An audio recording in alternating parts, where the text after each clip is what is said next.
All right, and we are live. Welcome to another Wednesday show, August the 10th. We're officially in late summer. So, yes. I hope you guys are all having a wonderful, happy, amazing week, staying relatively cool. For those of you who just got back from Gen Con, hope you guys all had an amazing time. I see some folks in the chat have indeed been there. I have yet to go, but maybe one of these days I will brave the massive, massive crowds. I think after PAX, it was really hard for me to deal with that many people swimming through them. But anyway, hello and welcome. So what do we got here? Hi, War Budgies. How are you doing, man? No. I know I still need to pick your brain. I guess you got in on the BOGO deals at Gen Con and got some Warcaster stuff. Thomas Grable, welcome. Caitlin, welcome. What? Oh, Caitlin. Oh, hi, Kitty. I'm like, War Budgies. Yes. Savage Brewski, been devouring your bat reps for Warcaster. Yeah, so War Budgies, all in on Warcaster. He has his how to play Warcaster in 5 minutes series, which as far as I can tell, Privateer uses as the de facto go learn to play this game, go here. So that's kind of fun. Welcome Savage Brewski. Welcome Paul, and congratulations to Paul. We'll have to embarrass him next stream, guys, because it'll be his birthday. So just so you know, just so you can prepare.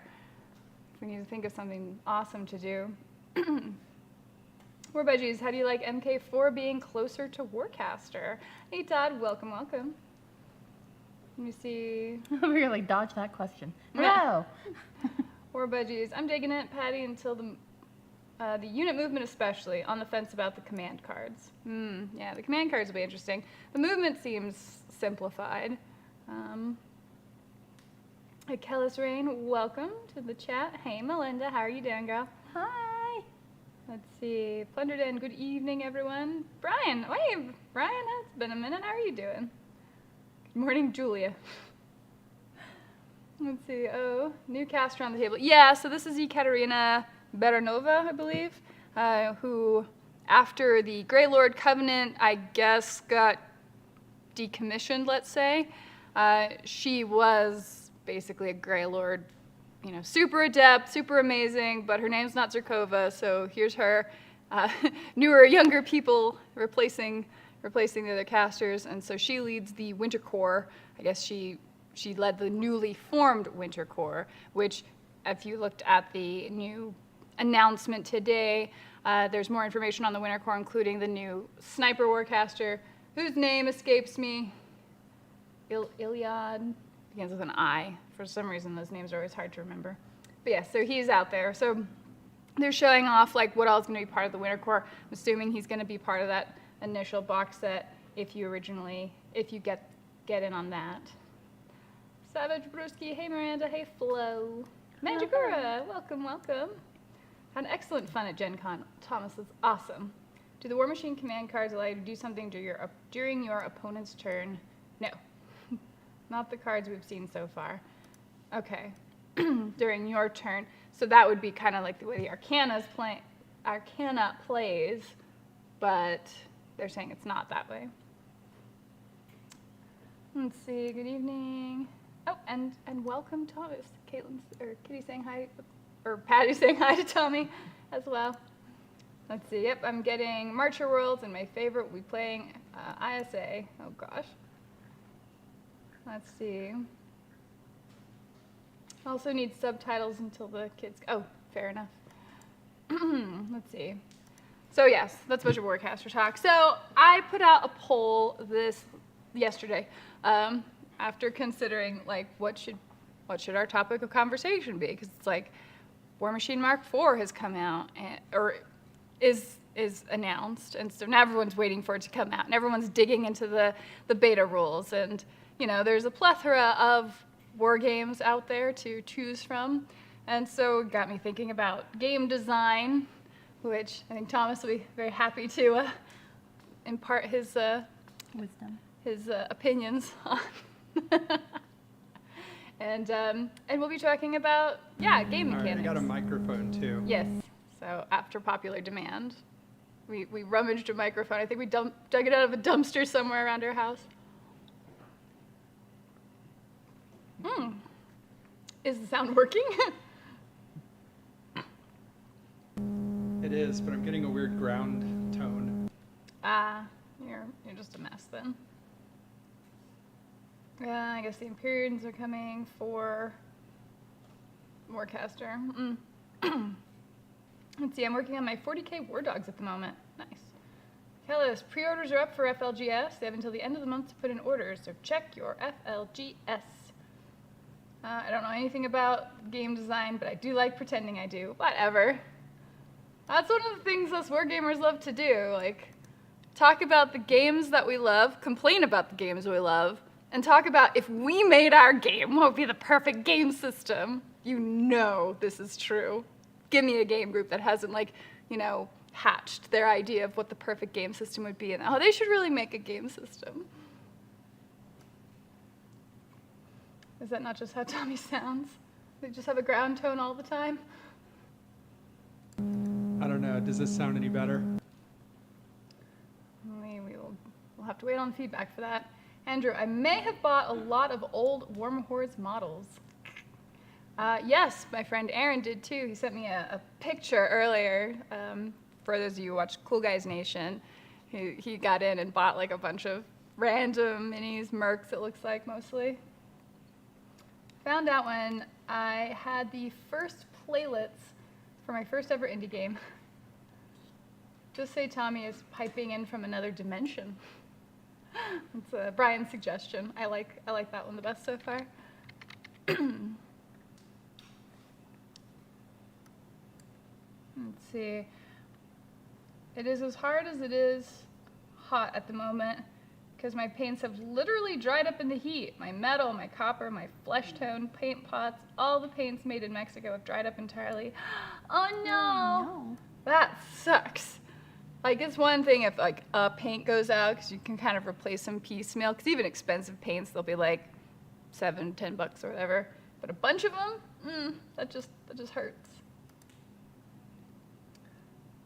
To love a geek property is to hate that same property. I don't know if hate is the right word, but certainly criticize. It's like an intense frustration. Yeah. Mandragora, pics are under your Facebook. Yay! Announcement for today, including large versions of the art I'm gluing to their large, clear surfaces. Sweet. Green Mountain Models, welcome to the chat. Andrew, hate is not the opposite of love. Disinterest is. Andrew knows what's up. If I've worked so many on-the-fly systems just to get dice rolling, but actually writing them down and formatting them into a book is another story. Yep. I may have started buying 10-plus-year-old digital cameras. Ooh, are you going to create like an analog horror with that, Brian? Because if you are, I want in on it. Let's see. I tried to patch Kill Team version 2. It couldn't be saved. Stick to version 1. Oh, nice Star Wars shirt. Thank you. Representing. Old school representation, anyway. Speaking of hate, add a bread artifact because funny. Nice. But yeah, so let me show you all the answer up to now of the poll that came out. So this again came out yesterday, and that should be on top of everything. There we go. So in a war game, what area of gameplay do you prefer to see a higher level of complexity? And so the question was based around the idea of, there's very complex, super detailed rules, and then there's like super streamlined rules, and where in that gameplay balance we ideally want to be. But then to take it a step further, like where within the game, like what aspect of the game would you prefer to see that? And there was a comment in there about missing like Psyker rules. But I always played Imperial Guard and never thought about Psyker, so that doesn't get counted. Well, they kind of go into like range combat a lot of times. That's true, without it being its own phase or whatever. So as you can see, the spread really pretty clearly decides that, or really clearly indicates from 212 votes, that victory points in game scenario should be where most of the granularity of a game should be. as opposed to really heavy movement or combat rules. So I figure we can break that down. But that's kind of where it's at. So thank you all for everyone who participated in the poll. Super appreciate it. It's always good to get a bead on, I don't know, what the opinions are out there. And I think I overall agree, but not everyone in this room agrees with the general consensus. Let's see, checking the comments real quick. Do you guys prefer streamlined games or more granular games? See, that question on its own it's almost so subjective, right? Because you can look at games with a lot of fiddly, weird rules. I'm gonna just, for example, not picking on the game, but like if I threw Malifaux in there from like, what are we on, Mark?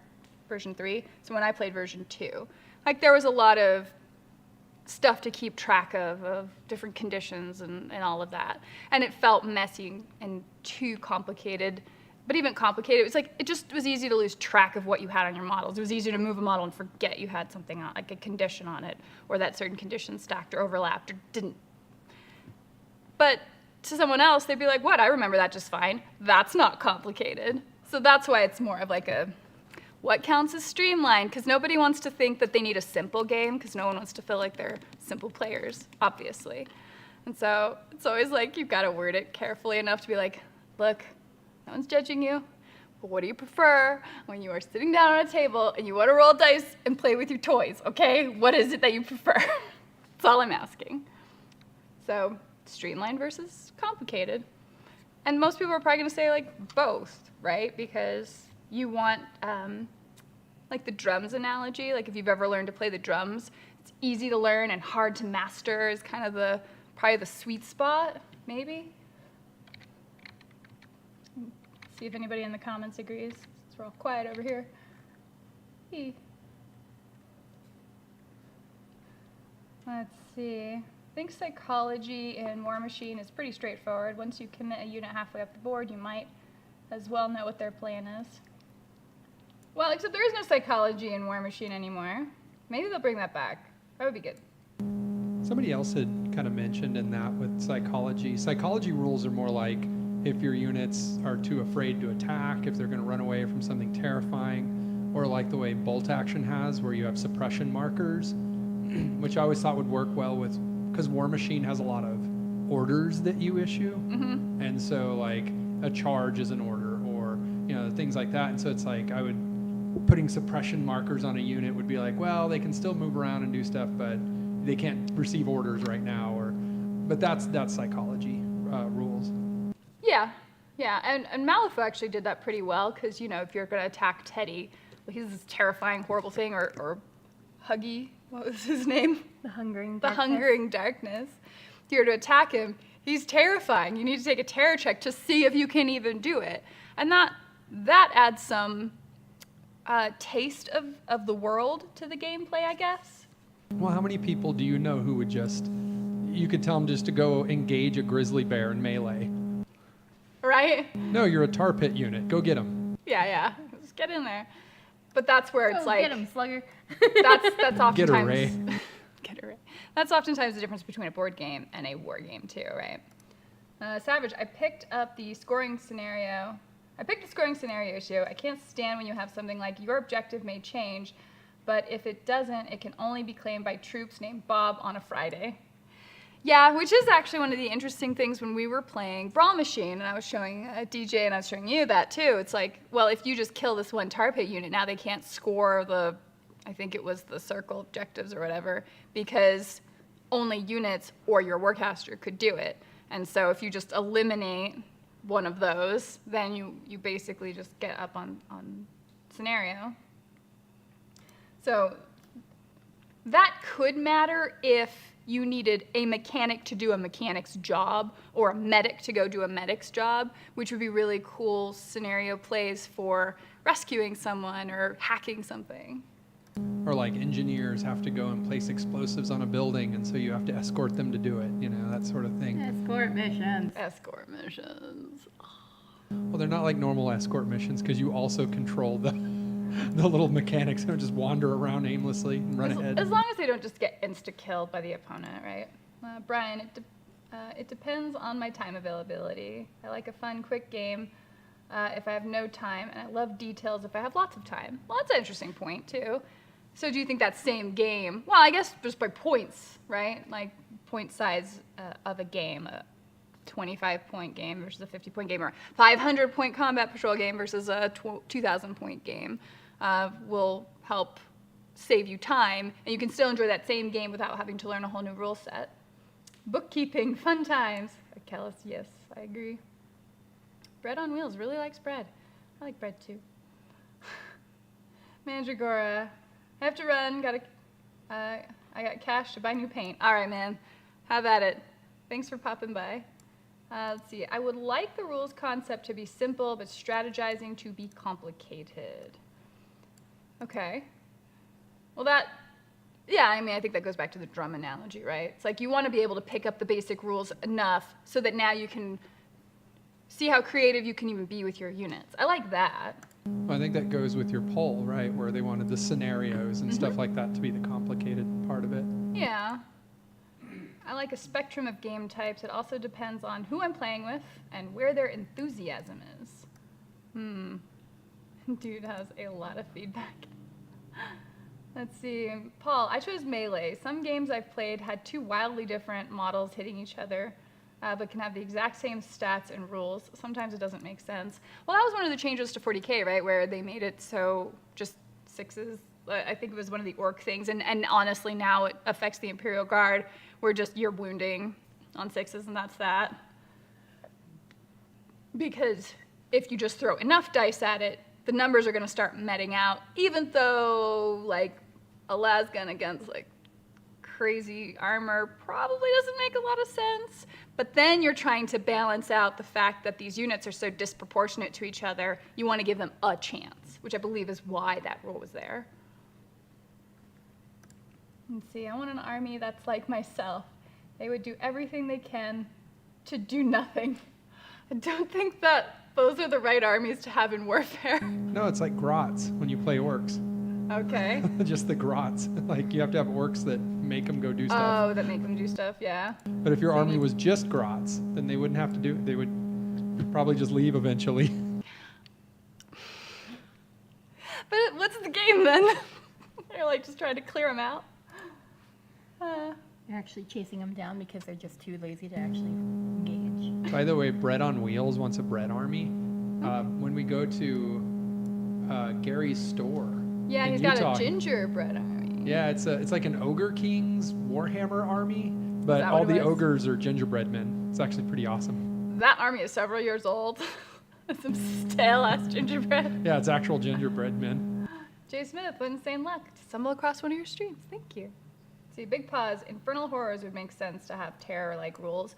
Well, and back in the day, Mark II, Terminus had terror. Like, there were rules that you had to... I'm trying to remember what it was, but he was scary. Well, there was like, because terrifying Death or Jack terror? had one that was like, I think, terrifying.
chat.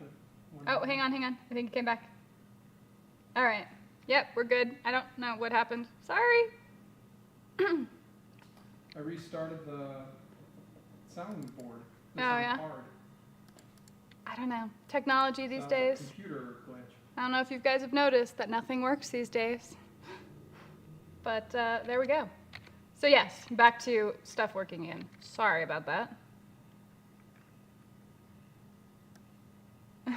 Savage Brewski. Audio's off. You look like you're having fun. We're just having a grand old time. Sorry. Yes. Last we heard, we were talking about Death Jack.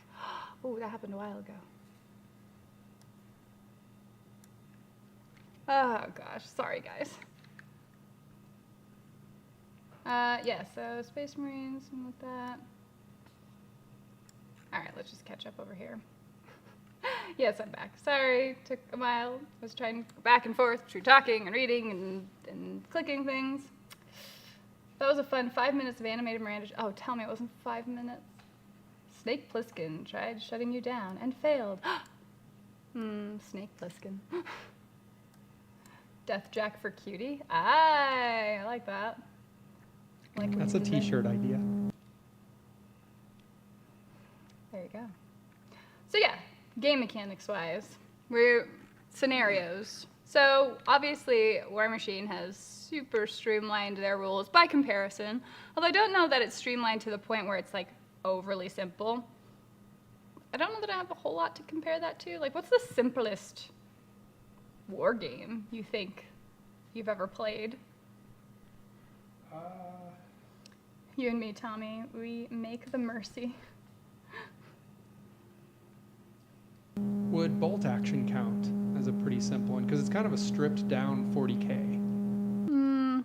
But I would hesitate to call it simple just because there are like those pinning rules and psychology rules that get involved. And Overall, I it's would pretty say, streamlined though. but I would say Dust was probably more streamlined because you had the quadrant movement where you're just moving into big sections and you don't have to measure anything. Like, things that feel more granular are measured movement and like maybe conditions and stuff you have to keep track of, or competing dice rolls. I don't know. I mean, Space Hulk is actually quite simple. It's not necessarily a word game. I understand it's a board game, but it's also sort of hybrid, right? So like if you play Space Hulk, you have X amount of AP, you do whatever with. And I mean, combat, like melee combat, is just a pose roll of, was it 4 dice for the NID versus 1 die for the, 1 or 2 dice for the Space Marine, like, and they usually just die. Very simple. Okay, anyone else hear the buzzing phone? If you're only hearing it sometimes, it's from a microphone. Otherwise, Is it only whenever I'm talking that you hear the buzzing? I appreciate simple war games. I'm a dummy. So Because I think I have a bad mic. appreciating simple games does not make you a dummy. So set up aside, I would say Risk if that counts. Okay.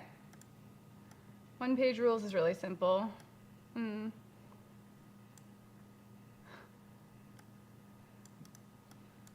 gosh, 5 minutes. Can't believe it went that long. Age of Sigmar, first edition. Yeah, that was like insulting though. That wasn't just simple. That was like, if your opponent has a beard, get a victory point. It's like, cool. I guess that gives me an edge. I love Space Hulk is fun, but it's also like pretty simple, right? Watch your Space Hulk video without ever playing it. It's very easy to follow. Yeah. To the point where some people even complained about it. They're like, all you do is just shoot everything indefinitely. It's like, well, if a big, like, not xenomorph was coming after you, that's all I'd be doing too. Dead Zone is super simple, but the command dice offer unique strategy options, and the dice swing can be pretty fun. See, and I don't know who rages over dice swings versus where people enjoy the chaos of it. We were talking earlier about movement and how complicated movement can be, where War Machine has obviously simplified that by just taking out facings completely. And even the way they move units now is fundamentally different. And you know, on the one hand, you're like, but I like, you know, I guess on the one hand, you think, okay, that really simplifies things because now you're not, and I've played these tournaments where you're like, I want my model to move along here, and they're like, here's my widget, and here's like, I'm just waiting for you to get within my reach range, and I'll opportunity attack you if you go by, if you don't go along this exact axis. And you're like, okay, this is fun. But at the same time, or you know, if you are like a millimeter out of your charge range because it was just not quite enough, like those are all always, they can be fun and they can also be so aggravating. And I wonder if it really depends on what's riding on it. Let's see, off-camera guy's microphone is the problem. Correct. I'm getting a different mic next time. Yeah, so slowly building up the studio over here. Sorry, guys. These are some hand-me-down items we're dealing with. How old is that mic anyway? Super old, right? The hum is just Matthew McConaughey doing his Wolf of Wall Street bit. It can be heard throughout the universe. J. Smith, free re-rolls for the fancier mustache and no model points. Glorious times indeed. Warcry. Okay, I guess Warcry has some simple rules. I feel like best painted army wins should be a core rule for any war game. Oh man. Best painted army or just painted at all? Because, like, I do agree that as part of the collection of these fine toys that we get, like, painting them up is really, like, the best way to demonstrate what makes them cool. Because them just being gray or metal or whatever It's boring. It doesn't attract anyone's attention. Like, you might know it's a cool model, but no one else does. But then it's like, oh, best painted, and then, I don't know, you don't want to intimidate people to not try. So I'm pretty forgiving when it's like, oh, you put paint on the models? Oh, thank you, good sir. Thank you so much. But, I mean, obviously there's beautiful paint jobs. I just don't want to have to be responsible for having them. And always paint your base, because once you paint the base, it just makes the whole thing look even better, even if the model's not finished. True fact. I love how this camera keeps focusing, even though I have told it specifically to manual focus and stay, and it just does it anyway. This is my luck with technology lately. Oh my goodness. Guild Ball, movement can be wild. Are people still playing Guild Ball? Like, I remember that came out, it was a super new hotness during the Mark II era, and people were like, oh, this is the game. But I don't know anyone who plays Guild Ball anymore. Let's see, simple is best, complicated is getting crazy. Well, what counts as complicated? Is it fiddly? Is it when you're like, if you have to do several steps for combat, or is it if you have to bust out 4 different widgets when you have to do your movement to see if it's going along the exact right trajectory so that you don't fail the charge? That doesn't sound amazing. That was a lot of War Machine. A lot of War Machine. So many widgets and proxy bases. I think the only weird movement rules I've seen is Infinity with AROs. I don't think finicky movement makes movement complex. Okay. Is it Tommy's mic, or is he actually Thomas the Tank Engine? I don't know. You guys are saying get the other guy on mic, and this is us trying to do that, and I'm sorry. Wargame Girl, who painted those Blue Boy Marines? Smurf nerfed. So they're not done. So these are the Space Marines painted by Flo for the Warhammer Imperium magazine, but they're being painted, other than the base, in accordance to the actual painting guide from the magazine. So we're thinking what we'll do for our next chunk, because we did the initial Warhammer Imperium magazine review talking about what you initially get.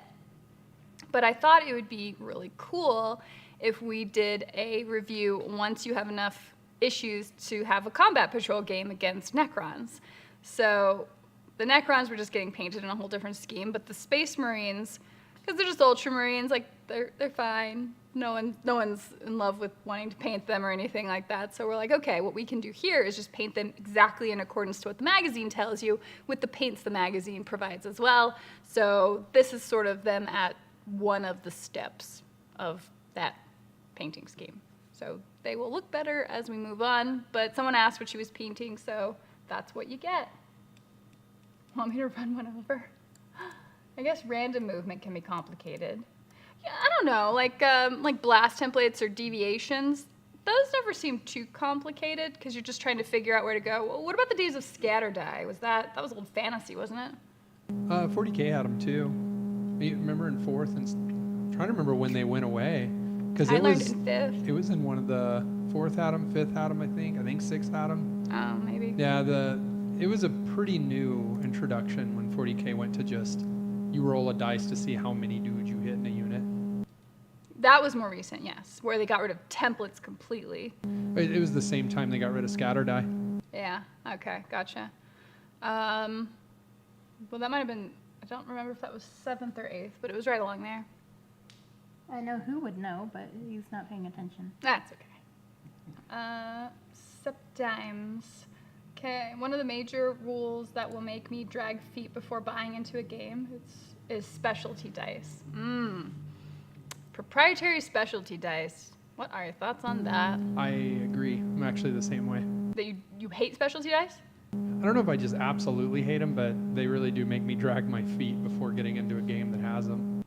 Is it because you're like, okay, now I have to learn how these dice work instead of just knowing how dice work? Warhammer Underworlds had them. Warhammer Underworlds has them. Warcaster has them. I think the Star Wars Legion has them too, I think. Yeah, I think that's right. Yeah, because if you lose one of those dice, now you can't play as well. So that can suck. Blood Bowl has them, but that's okay. Blood Bowl gets a pass. Yeah. But that's a good point. A mix, I mean.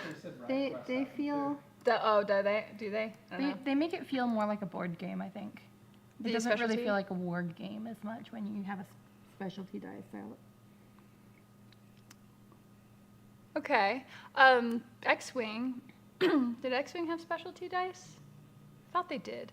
I think they did. That Yeah, sounds they right. did, because you had dodges and deflections and stuff, I think. They also had movement templates, the pre-measured movement markers. What did you think of those? For like aerial space combat and stuff like that, I actually don't mind it. It kind of made it more interesting in that way. Okay. Because for that specifically, I didn't mind it with Star Wars X-Wing, because that's the only one I played. I never played Legion. But I don't think I would have liked it for something like War Machine, and I wonder if it's because of the space element, like it being aerial combat. Let's see, the Spaz Tech. Ideally, a game should be easy to play and difficult to master. Depth is what is important, not simplicity or complexity. Well, okay. I agree, but I think we're saying the same thing. Like, as far as where is that sweet spot? Because I'm sure that if you are told, I don't know, if you got the impression that this war game that someone's trying to sell you is just so simple, you're probably not interested in that at all either. Even if they're like, no, but if you look at some of these scenarios, you can do this. Like, there needs to be some level of grit to it, I think, for most people to even want to really consider it. Like, to make it feel, I don't know, grown up enough for you or something. Let's see, been moving a lot, been busy as heck. Oh, hear you, man. I will soon be working on Sunland soon. Mainland. Okay. Gotcha. Specialty dice other than six-siders, like Gaslands has specialty dice, but they're pretty easily translated on regular sixers. What about cards like Malifaux? Like, what about no dice? The robots are out to get you, Miranda. Oh, maybe I haven't fed Fulvius lately. Guild Ball is dead even. Hashtag bring back grind. God, a lot of people really like that. It was okay. Todd, Steamforge never stopped production of Guild Ball, so any games are from people who already own it. Oh, they stopped. They did stop production. Yeah, there you go. Guild Ball is done, had the same distribution issues. That sucks. Complicated is anything that forces use of the Michael Bean playbook. Nuke the site from orbit. Only way to be sure. Michael Bean? Was he the one who said that? I thought that was Ripley. Ripley says it originally. Yeah. I'm gonna say, Yeah, sorry, we're she's- doing movie trivia? I think I don't know if he just agrees or if he says it too. He says I'm it not too. sure now. Does he? Does he? Okay. Yeah. Yeah, he's like, I am in complete agreement. We're going to go ahead and quote it exactly. Fair enough. Ah, Michael Bean. That's why she likes him. They have so much in common. I think complicated is Mark II or Mark III throwing. Make a hit, make a strength check, choose a place to throw, see where it lands, see if it lands where you intended. But those, yeah, no, throw was kind of an interesting problem in Mark II because so few, it was done more in Mark II than it was in Mark III. Like, nobody did it in Mark III.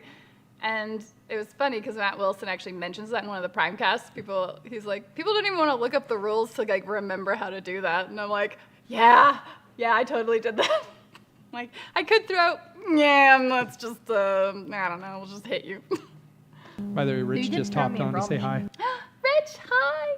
See you in 8 weeks. Let's see. But at the same time, like, it was kind of fun, at least in Mark II, to be like, I don't know, I'm throwing this guy at you. And now I knocked down the warjack that was standing in front of a warcaster, and I can see him now. Like, that was fun gameplay when that happened. As long as you didn't miss, because, how accurate is a warjack going to be, too? So that stuff made it kind of fun. Maybe it could have been done in a little bit more of an elegant way. I understand why they did it with the strength check, because you want to see whether or not a jack can really Well, I think they wanted like Kador jacks to be better at throwing things around, and light war jacks wouldn't be able to do it as much. Yeah. Like that was their ranged weapon, was just the thing they were attacking. Adept is ridiculous. Oh yeah, Paul's totally gotten into the Gundam kits. He's bit the bullet on that one. Star Wars Legion is a really simple game. It's honestly simplified to the point that I honestly don't enjoy playing it because too many rules just seem weird. So that's the other thing, right? Like if a game has rules that make the gameplay really simple, but they don't feel like they belong in the world, that can be weird. I think that's kind of what we were talking about earlier, where a bunch of orcs just getting enough sixes will take down a titan, even though they have no business taking it out, just because they need to balance those rules of that army list matchup. A microphone, I mean. What are you talking about? He's talking about running a microphone over to us. Oh, no, Brian, appreciate it, but Although you should come over sometime, see our should. studio. Yeah, you should check out our studio. It's really cool. Let's see. Simple is Frostgrave. One opposed die roll. Whoever rolls highest wins combat and applies difference in armor and the die roll as damage. Combat solved in one die roll. I mean, War Machine's pretty close. It's 2, right? So the hit, the damage. And I like degree of success a lot because that helps make being the chunky, heavy armor worth something. Much better than 40k where it's like, armor save. What is it? Hit, wound, save. Like, that's a lot of steps. So there's a really simple. I watched a Tabletop Minions video where Adam goes over I'm trying to remember what the name of the rules are, but it's like this 14-page miniature game, and it's like you print out 8 pages and staple them together and fold them in half into a little booklet to like an old zine, essentially. Okay. But like the rules in it are super simple. And I've actually been really curious to play that. But it's about 6 months old, I think. The video from Adam. Okay. Huh, interesting. Yes, good old Adam. He's always finding all this. He's got so much history in wargaming, it's always cool to see his opinion on it. That's it. Space Weirdos. Space Weirdos. Okay, awesome name. Yeah. I feel like it's already winning Moxie points right there.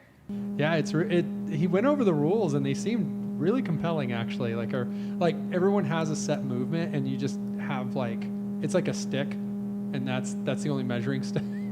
And the number of your movement is just 1, 2, or 3, and it's based on how many actions you can take to move. Oh, okay, interesting. Yeah, and Flo just mentioned Song of Ice and Fire. That's got a reasonable good mix. Like infantry being on trays, I never played before, so Song of Ice and Fire was more my introduction to that, because I never played fantasy or epic or any of that. So having that on the tray was super fun because you're like, I'm moving the tray. I feel like a general, yeah. I don't know why, like something about that just feels so cool, right? But yeah, it's got some cool stuff. They've got exactly that measurement stick of, normal movement and like running or whatever. So Song of Ice and Fire actually has some. Steamon generally rolls up on pretty solid game mechanics. Like Wrath of Kings was super fun to play. It sucks that like it didn't stick around well enough because, I guess it just reminds you that game mechanics aren't generally what make a game most successful. It's always the intellectual property that makes it successful. Always. Always, yeah. I'm glad Mark IV didn't go to strike dice. Yeah, a lot of people seem happy about that, and I am too. Like I like having my, even though I'm terrible at rolling them. It wouldn't matter. Like whatever proprietary dice you give me, I'm not gonna like roll them any better just because they don't have 1 through 6 on it. Also, Riot Quest has specialty dice. Or budgies, some of what turned me off to Rivenstone was the wild complexity and wildly complex custom dice. Kenny, welcome. Oh, interesting. Rivenstone. I heard someone else mentioning that possibly in the last live stream. Twisted Bishop. I refuse to play any game that doesn't exclusively use D4s. The most dangerous die to own and drop on the floor. Eat your heart out, Legos. It's because Twisted Bishop is a masochist, as far as I can tell. Welcome to the chat, by the way. Warcaster has specialty dice, but it's intuitively easy. Warcaster is small enough scale, too, that it does play fairly board gamey like when you bust out your little mans. Because you don't need a whole lot of models because you can just keep putting them back out. So I think that maybe the specialty dice don't feel like as much a hurdle for that. But if you were to play something at like a 40K scale or a 75 or 100 point War Machine scale, specialty dice seem like they would be aggravating. Like you don't want to have to remember that accounting rule on top of all of the other rules. But again, easily replaced with regular D6s, action dice, boosts, and power dice. Star Wars Legion is a board game in disguise. Same with X-Wing, for sure. X-Wing had some beautiful models. I was so pleased because I'm like, these are pre-painted? This is amazing. And they weren't badly painted. Let's see. Nice to see some action minis. Oh, honestly regret backing Rivenstone. Not feeling it.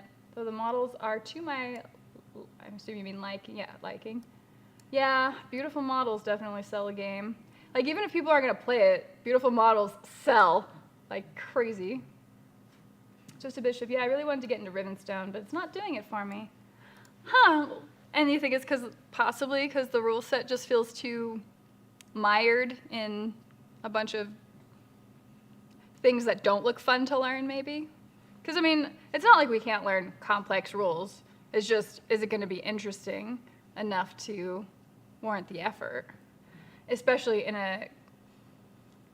honestly, in a hobby that has a lot of competition anymore. Big pause. Dice Legions is simple. You literally use D6s to represent model units. D6 attacks, D6 saves. Fair enough.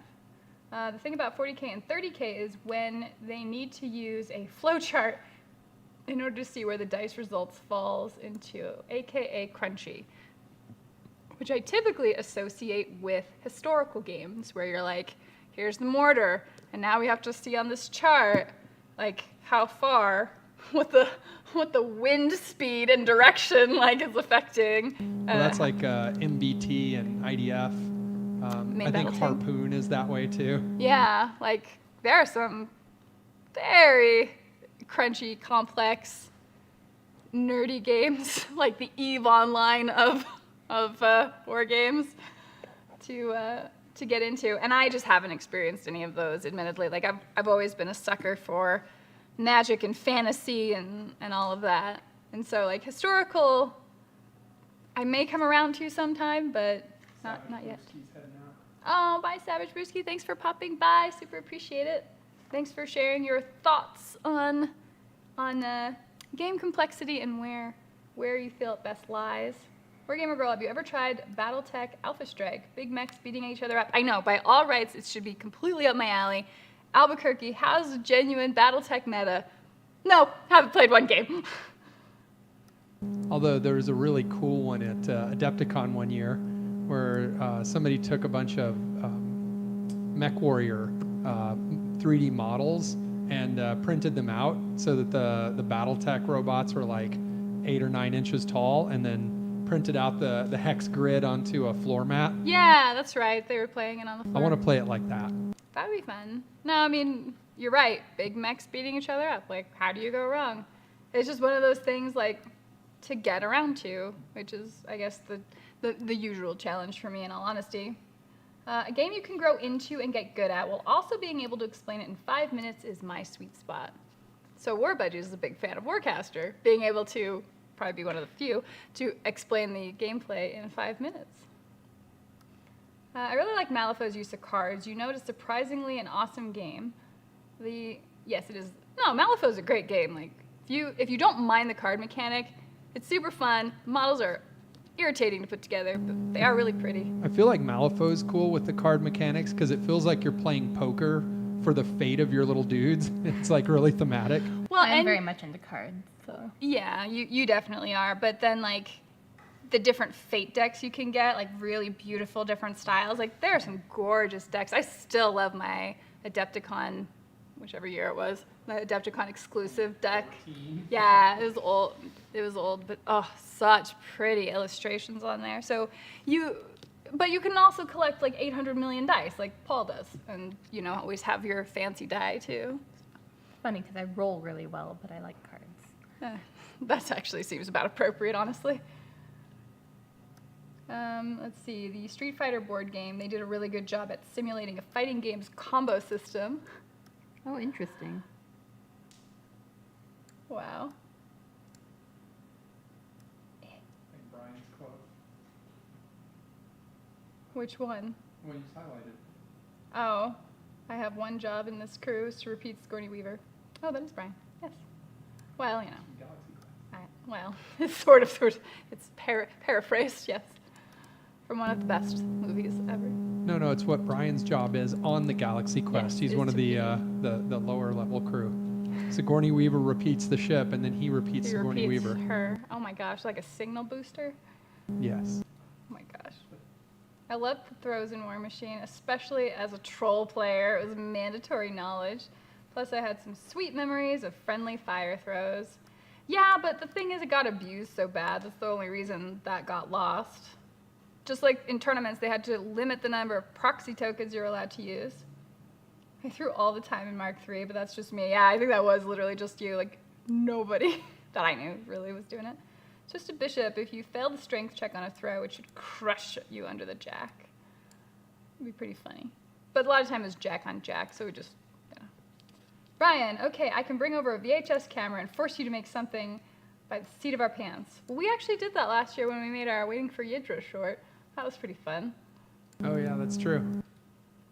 Yeah, Brian, I'll have to send But it it to wasn't you. VHS. It was not VHS. It was merely Zoom. Oh, how I missed the fly gator circus. They had steady so you could throw them and then charge. See, that was the gaming abuse. That's why you were not allowed to throw your own models anymore. Steady shouldn't apply to that. Let's see, armor save plus invuln save plus regen. Yeah. What are you talking about? It's a Blood Bowl strategy for if you play goblins or halflings, because the tree men can throw halflings or the trolls can throw goblins, and they might land on their feet and get to keep running. Let's see. Trying so hard. I want to make a game that Uncle Adam would play. All right. Fair enough. I mean, that's a fair goal. Kobolds and cobblestones is kind of interesting. They use cards for duels, but also for movement. For movement? A unit with short movement goes along the top of the card, and long movement along the side. Oh, interesting. Oh, the card is a ruler. Yeah. It's like a little template. Little Wars, Pyrrhic War Campaign. It's pretty awesome. No, I would honestly love to I have Little Wars. Like, I have the book from, was it H.G. Wells? say she was?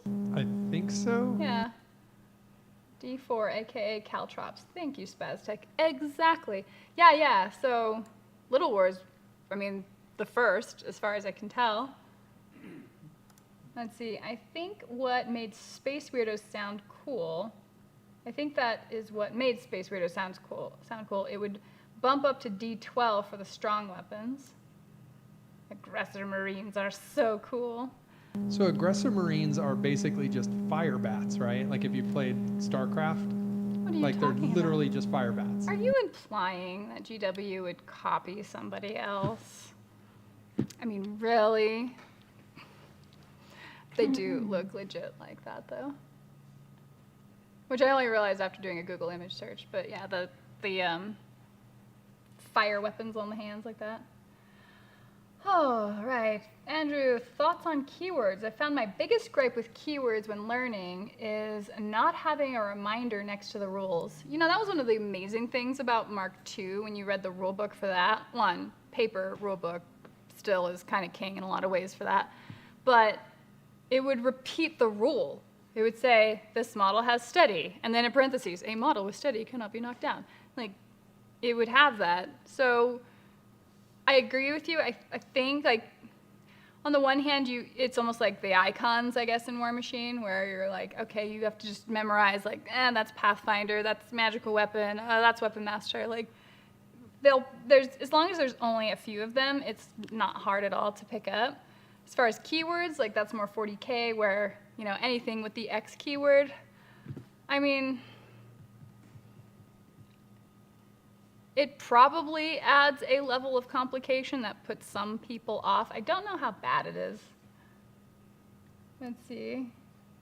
There's no Battletech scene here, but I have Mech Warrior 5 on Steam, so now it's fine. Now that you know how to play it, Paul. Let's see, you say that, Miranda. I'm painting up the last minis for my Mark IV in 5 minutes video right now. Okay. But can you do a paint your Mark IV minis in 5 minutes? Like Miranda's Like I original did. painting video. I still go back and watch that sometimes. Because it makes me laugh. I know, the horror, so much horror. People just being like, oh, you touched the paper to the model.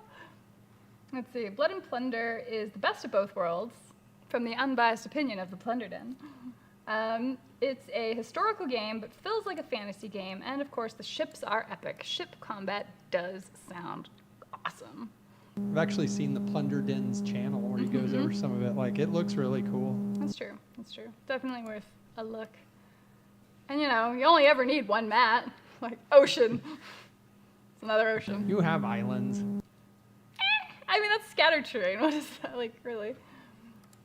Oh, thank God I'm not the only one to have issues building Malifaux models. Literally killed Everybody has issues building Malifaux models. Yeah, it's kind of their, Everyone. it's probably the one gripe that everyone can agree on, but it's like, they are also super pretty. I think it's just that real scale, because, I mean, tiny feet, tiny hands, like, so dainty. Literally killed a hobby streak 4 months deep, and I didn't return for 3 months. Crumbling model PTSD. Oh no, Andrew, I'm sorry. It's what Bean's job is in Aliens to repeat Ripley. Ah, fair enough, Ryan. I'm gonna guess it's a Wednesday night. Yes, correct. You know the day of the week sometimes. Congratulations. Looking at my channel. I don't believe you guys make anything by the seat of your pants. That's fair. What's the best system to play and the best to paint? Ooh. Well, paint-wise, that's all over the place, especially with what 3D printing has gotten to, like those Loot Studio. Is it Loot Studio? Yeah, Loot Studio and the 3D models they're always coming out with. I mean, I think you can find just about anything you're looking for in a miniature now. So there's that. Best system to play. Well, that really kind of is the question, Kevin. Like, Depends on what you like to play. well, and how big a deal is that? I mean, depending on the game system, you might put up with some trash rules for a long time because you like the IP enough. War Machine. Warhammer. I didn't say it. Maybe both. I mean, even Malifaux to an extent. Like, Mark MK2 was a bit rough around the edges. Oh, God, I just detested how terrain was handled. And it was just from me coming from War Machine where I'm like, there's a rule for everything. Everything's answered. What do you mean you just agree to something here? What is this? Like, it made no sense to me. And I understand they cleared it up, so I appreciate them a lot for that. I remember those early Malifaux plastics having like 100 tiny pieces per model. I don't still recall have a bunch enjoying of things those. either. I think 10 Thunders was the one that broke a lot of people when 10 Thunders came out. Hey, y'all, I'm Mama's totally late to the beard. party. What did I miss? Hey, we're talking about game systems and what makes amazing game systems. Damn clones. Thank you, Paul, for protecting me. I like keywords a lot. Magic the Gathering uses them, and it really cleans things up. I can imagine it's just as useful for minis, mostly on the list building side. Hi from Germany. Hi, Pascal. War Budgies, that cater a painting guide video is straight gold. Thank you. I do so love it. I feel like keywords are fine if you have a little keyword cheat sheet laying on the table somewhere for the newer players. Well, yeah, and someone had mentioned that earlier, if there's just a reminder for that, which makes sense. Let's see, how many steps in melee combat is too complex? I mean, I found it a little irritating, even though Warhammer's streamlined, right? But it's like, okay, we're gonna have our charge, and where is it in the phase? Because it's like you do your movement, your shooting, your psychic, you're charging in there somewhere, then your melee. And it's like the order in which all that happened, you'd have your charge, and then when you're resolving combat, like you had to remember who hit first, unless someone had a special rule that they always hit first. And so that's just the order of figuring that out. Then you roll dice based on your different weapons, because maybe you're rolling with a power sword or power fist or something. And that's rolled separately against, whatever, or to their weapon skill. Then you have how many of those hits wounded, so you're re-rolling whatever came out of that. Then, from there, you take your save minus AP and you roll that. And then, if you've got some other thing, like disgustingly resilient or feel no pain or something, you roll that too. That does feel pretty complicated. Like, that whole interaction can take so much time and if anybody has to, like, get interrupted in the middle of that, then I don't even know where you resolve it. Have you tried Conquest, Last Argument of Kings? No, but I like the name. Rolling low equals winning. I believe Infinity plays like that as well, sort of. Oh God, I would fail it. It's actually quite elegant. Okay. Conquest, Last Argument of Kings in no way sounds familiar to me, but is that like a straight war game? One-page rules just released Space Lizards and War Demons and Change Demons this month and are releasing 3 armies a month until December. Whoa, that's a lot. I'm in on subjective rules. Best painted model still wins.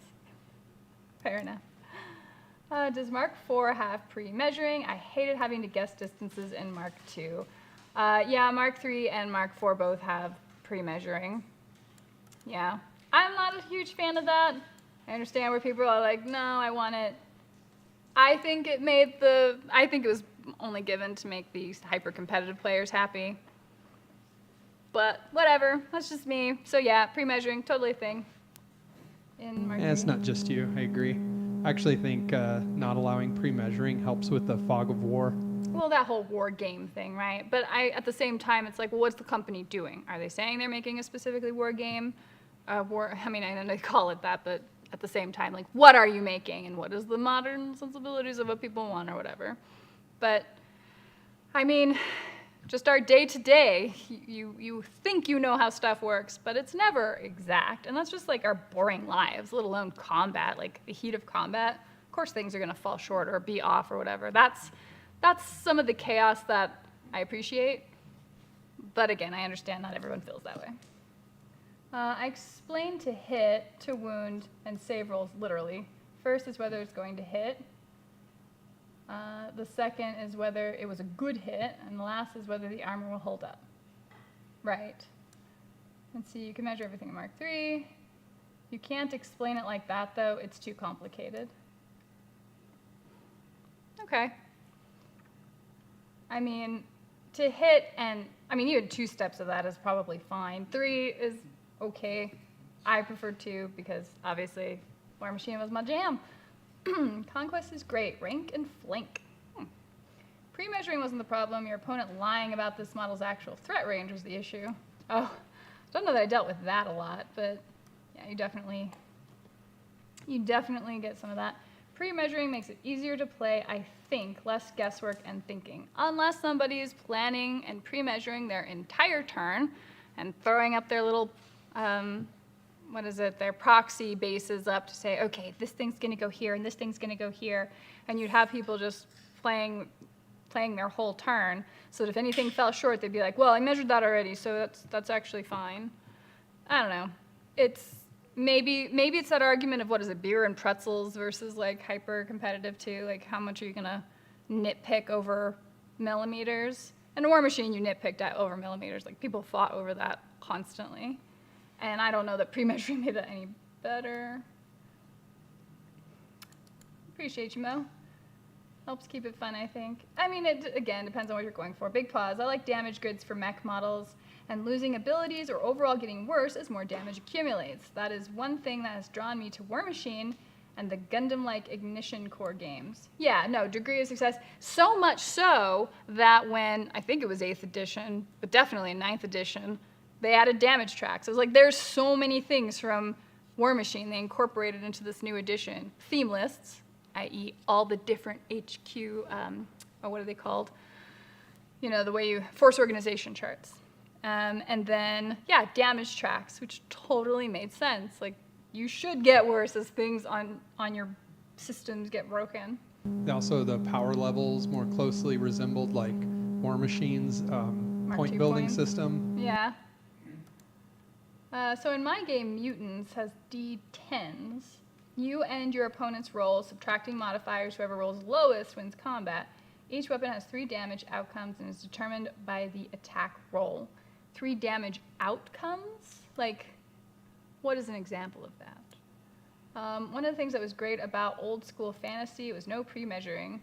Yeah, Tommy has a really fun story from his fantasy days, the Hail Mary orc. If you want to share, you're welcome to. Okay, it was whatever edition was in the 90s.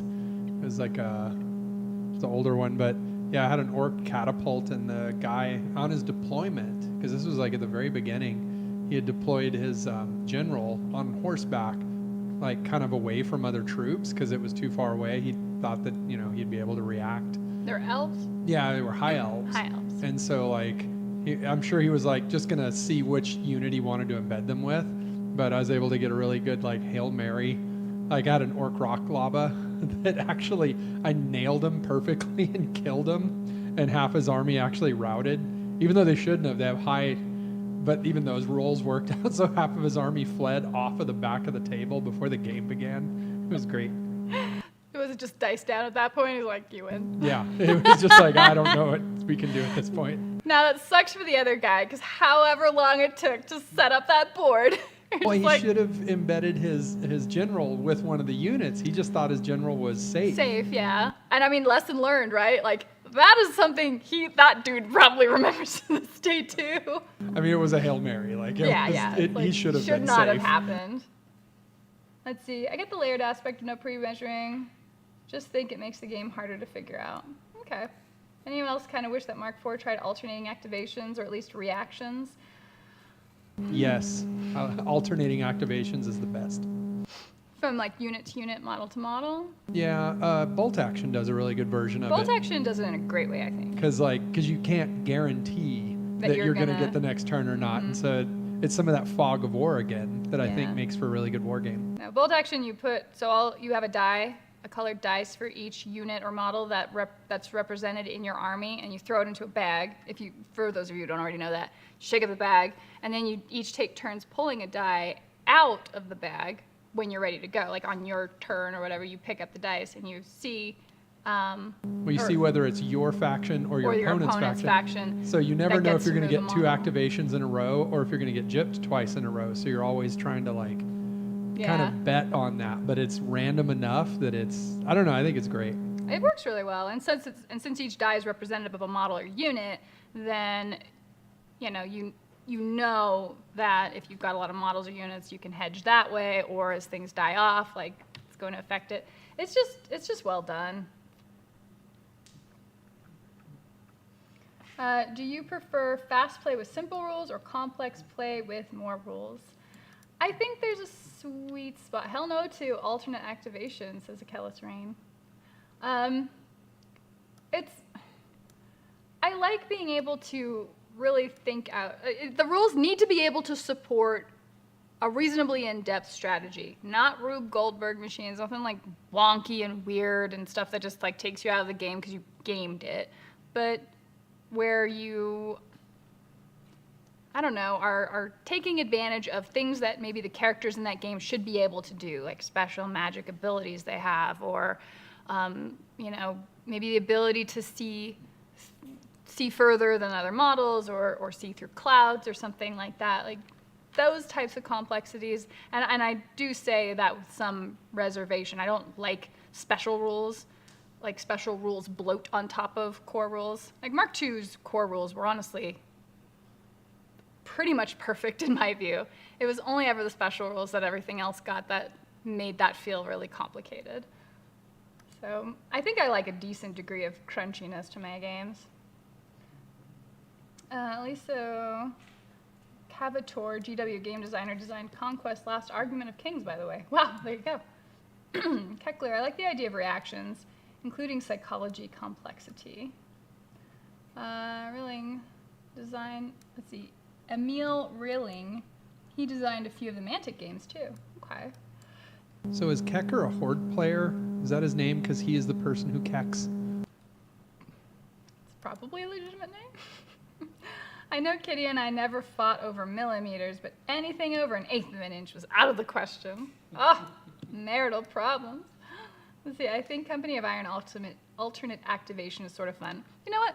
Let's bring up Company of Iron. That's a good point. Company of Iron started off quite cute. Like, really nice. In fact, we did a great Christmas battle That's report true. of it. You can check out my Christmas battle report of Company of Iron. Speaking of Made gingerbread. in the gingerbread village. That got so rock hard by the end of it. Still and I were doing the little gag, we're like eating it, and we're just like, oh my gosh, I can't break these things. But the Kit Kat railroad ties worked out still. they were delicious. The thing about Company of Iron was it was so hard to kill models because there was like, and I'm trying to even remember them all, but if you target a model, you had to see whether or not you hit, wounded, and then you rolled, and that was compared to a chart to see whether or not it killed the model, or just wounded the model, or didn't touch the model, or something. And so there were so many filters from combat that it just made it really difficult to get models off the board, and things didn't resolve fast, and I think they started feeling really bogged down in rules. Well, I think that so it was a smaller it was like a kill team version of War Machine, but like I think once they put in all the extra rules, it ended up playing as long as a regular game of War Machine, when I think that the real value of a little game like that is to be able to knock one out in like 30 minutes.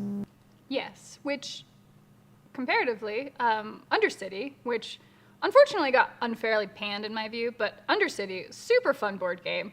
Because again, it's a simple board, they're big tiles, and your models just, I don't know, they just move on to the tile, which I really loved about Dust too.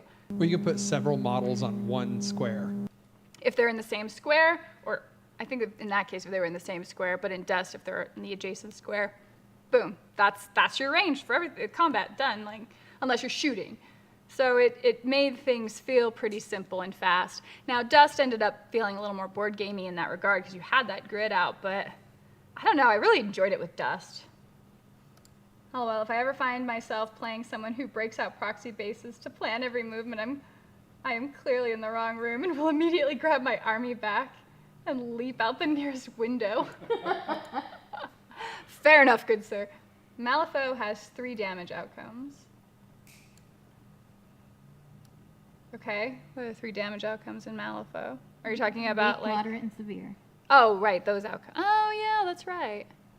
Yeah, that worked out. And it could get really frustrating if you had like hard to wound models because you always had to take negative flips on that. That was surprisingly effective. Let's see, what does it add to the War Machine experience? Oh, to do alternating activations? What do you think it would add? Well, it allows the battle to unfold, right? But so a lot of people would use their activation to set up like this game of mousetrap, essentially, like a little Rube Goldberg machine to get to the caster kill or something. But I just sort of like it more because you start to see as like certain units move in one way, you can start moving to intercept or defend them, and it feels more like the way, I don't know. I mean, even if you play like a team game, like it kind of helps as everyone's reacting to each other as it goes. And so I think that instead of like too much of a one-turn strike, you can actually mitigate a lot of that by going back and forth. Okay. But I don't know. I guess the best way to describe it is just it lets the battle unfold instead of one huge decisive turn and then another counter decisive turn. It allows for little bits. You're also not waiting as long. Like, the game can feel a lot longer when you're just waiting to take your turn the entire time. Not as much in War That's Machine because so fair. much of the turn is being explained to you as you go. It was one of the things that made tournaments like so analytical and kind of sterile. Like you weren't ever going to have a casual conversation with your opponent in War Machine. You're like, oh, def clock. All right, this model's moving here because of this ability here and this thing here. They have Pathfinder, they're just going to move over here. And these guys, they're sitting and aiming and they're going to shoot at this one, this one, this one, this one. Okay, so let's roll here, roll here, roll here. And clock. And clock, yeah, go. Like you had to be on it. And the opponent is like, okay, this, nope, you can't move here. Free strike, that's rough terrain. I've got a spell out here doing that. Oh, you guys were rebuked all the time. And so it's just chess, mental chess as well as Which is physical not chess. as fun, in my opinion. I mean, it sounds really horrible. Like, it doesn't sound as fun whenever I'm explaining it, but honestly, all my memories of it are really fond. So I don't know what to say about that. Like, Well, what a great it's time. not how you'd want to play all the time. No. But then, like on the rare occasions you do Like an high actual tournament, then performance. it's just sort of a novel experience for the time, so it's fun. Maybe there's that. But it's also why we never played Death Clock against anyone at the game store. Yeah. It's like, no, I'm just gonna enjoy this. It's fine. So a shotgun, if you roll between 0 and 3, it would do 4 damage. Average health is 5, but a 4 to 7 would do 2 damage. Then 8 to 9 would do 1 damage. Okay. Different weapons have different range tracks, which is fine. I think that's totally appropriate. That's why I love models with cards. Like, I love physical cards, obviously. I've advocated for that for a long time. Because then typically all that information that you need is right there when you're using the model. So everything's condensed to that, other than general core rules that would apply to everything. That's a level of complexity that remains very easy to remember because, again, you've got a quick reference. Agreed on some form of alternate activations. One page has alternating activations, so much better. It does seem like that's where a lot of it has moved. I'm honestly on the fence about it, because, Warcaster obviously has alternating activations. Oh, does it? I didn't know that. Yes. Is that right? Am I thinking of that right? Thinking of that right? Pretty sure I'm thinking of that right. I like God, I bolt really wish actions they'd have activations. brought that over then. Bolt actions, alternating activations work very well for bolt action. I don't know. Like, in the case of War Machine, I think there's always the concern of, I guess they didn't want to make so many fundamental changes that people don't want feel. to play. Which, you're balancing that, I I think they would get have it. been fine doing that, like making some fundamental changes. Well, they definitely need some fundamental changes. But, that one, that's a pretty big one, because it's there's only a handful of games at large scale that even do alternating activation. And do alternating activations make sense in games that can scale to be very large versus small skirmish? When you think Malifaux and you're thinking Warcaster, you're generally thinking small model count.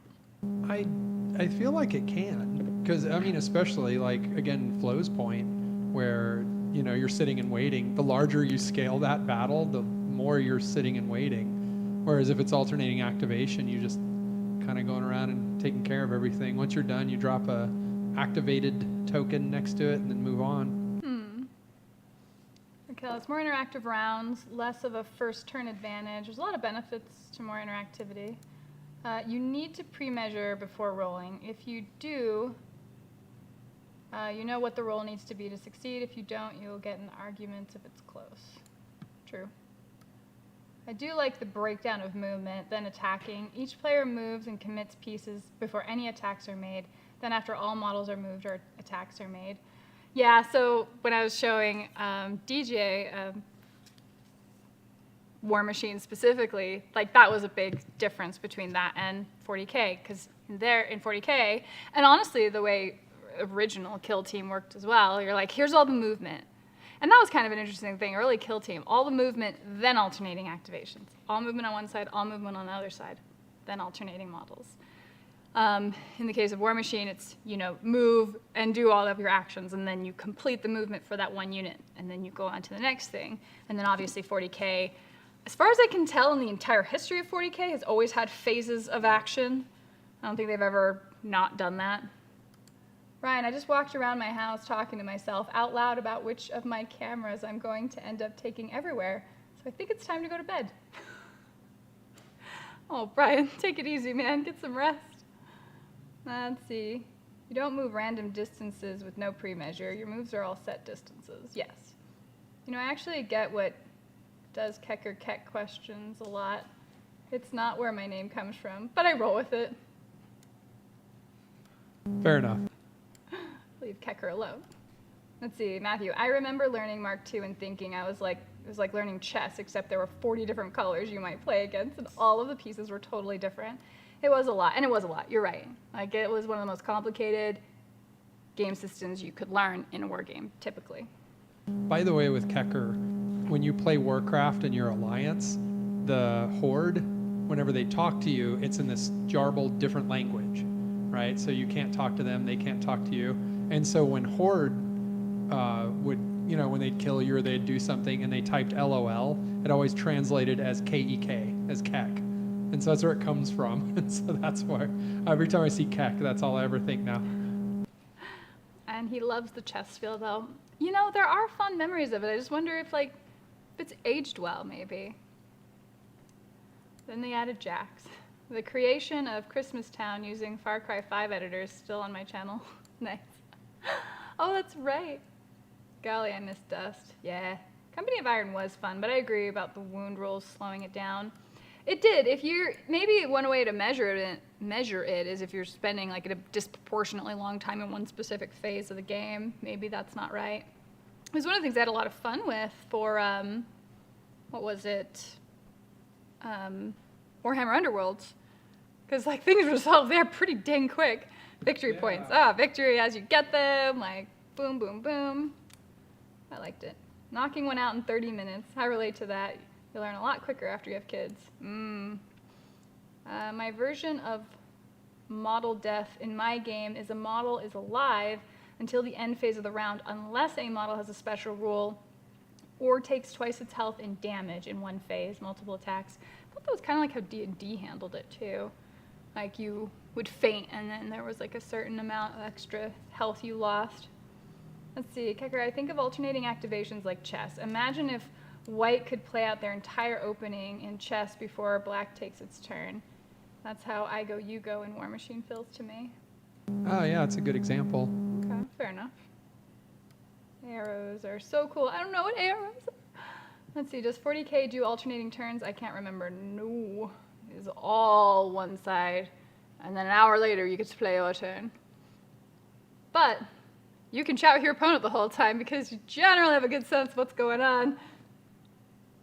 I think there's a better way to alternate activations. Your commander activates alongside of X amount of models, maybe equal to your leadership stat. And then from there, alternate the rest of the units.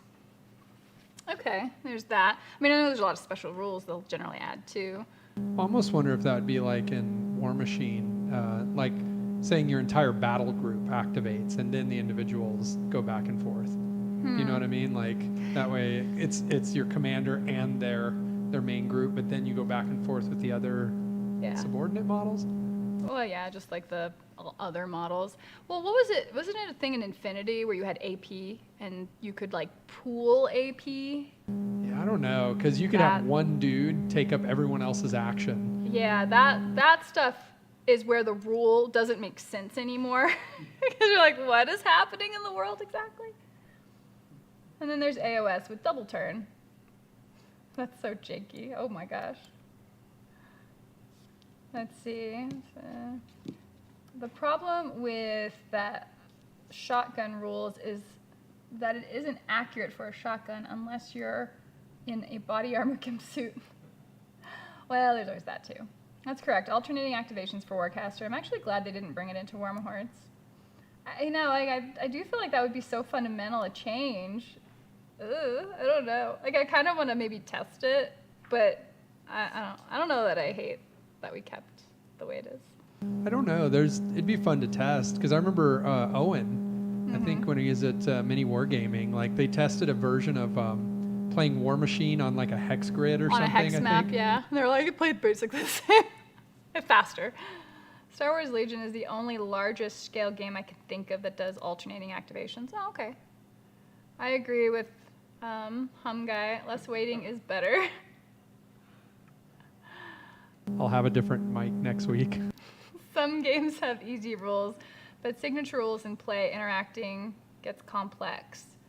So Mini A and Mini B can shoot each other easy, but A's gear rule then cancels B's special effect rule, i.e. infinity, which also happened in War Machine. You definitely, and certain broad things were fine, like Banishing Ward, where it's like, oh, this model or these models have Banishing Ward, you can't target them with spells. But there were problems where just basic features of an army would completely counter another army's feat turn. And so that was where matchups ended up sucking, and it just didn't feel good. And it's like, that wasn't a problem with the core rules, that was a problem with the special rules. And the problem with special rules in my mind, and that's, I think, probably the breakover for like, I don't want to take a college course in learning this damn game, is when you have to know what every other person's army can do. That was a bridge too far for me, and that's why I was never gonna like be way up in the competitive scene or anything, because it's like, I have a job, I have too many things I need to do, I'm sorry, like I love knowing what my army can do, it's why I picked it. I don't want to have to learn everything your army can do, and yes, I understand that is arguably an element of warfare, definitely. But that's maybe where it's sort of like anachronistic for me. I'm like, nope, it's still a game. 1-page rules every week with 4,000 points, which is the same as 2K and 40K with an alternating activations works fine. Okay, I guess we're gonna really have to check out this 1-page rules. I might say I love the design of the new Signar models. I think I'm going to have to pick some of those up to paint. Oh, nice. Well, I think I've decided we need to do at least one Space Weirdos battle report. I'm on board. Let's see. What is amazing is learning that people learned the keys to talk Alliance and Horde and vice versa in Classic. Sort of. Like there were a couple of words you could do, and they actually, macro them. Yeah, they actually even, like, you could start to go to websites where they're starting to kind of decode it a little bit. And there's like phrases you could do even. You know what had really good combat rules? Extreme Colossal Wrestling. Oh my gosh, really? I never tried it. Arrow, automatic reactions order. Oh, thank you.